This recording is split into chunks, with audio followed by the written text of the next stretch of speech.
respect. Respect for whom, you may say. Respect for Colonel De Beers. Respect for South Africa.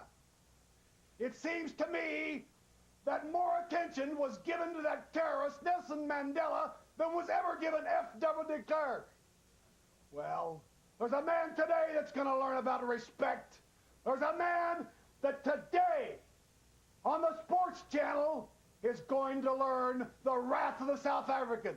That's you, Billy Jerk Haynes. That's you that's going to feel the wrath of the Colonel because the American people did not accord my Prime Minister his right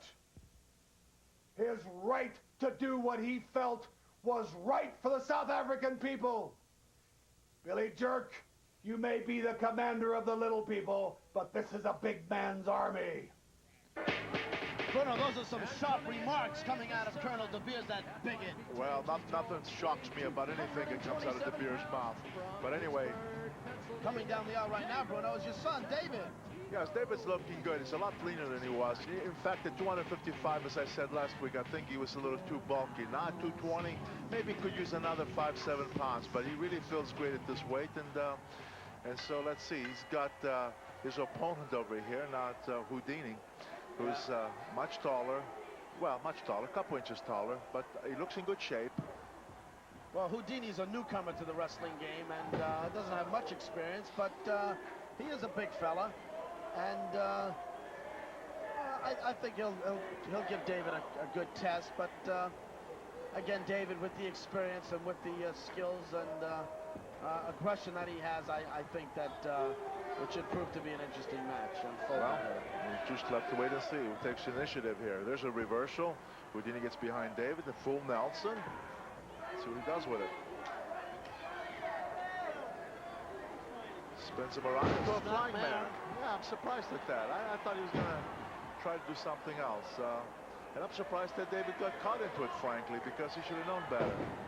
Well, leg dive and shoulder butt to the midsection, and he took Houdini down. It's one way of getting out of a predicament is grab the ropes. Yeah, that's the easy way out. We see some UWF hats over there. Seems like the hot ticket in town, the UWF merchandise, Bruno. Absolutely, why not? Oh, there's a couple good chops. Wow. You could hear that one across the chop. arena. Well, let's see what magic Houdini can come up with. Nothing much right there. Well, he did a good reversal in throwing David to the buckle, but then he really telegraphed. He waited too long to come up with that knee, and David saw it, Spinning of course. toe hold with David. He saw it, got out of the way. Figure 4 leg lock.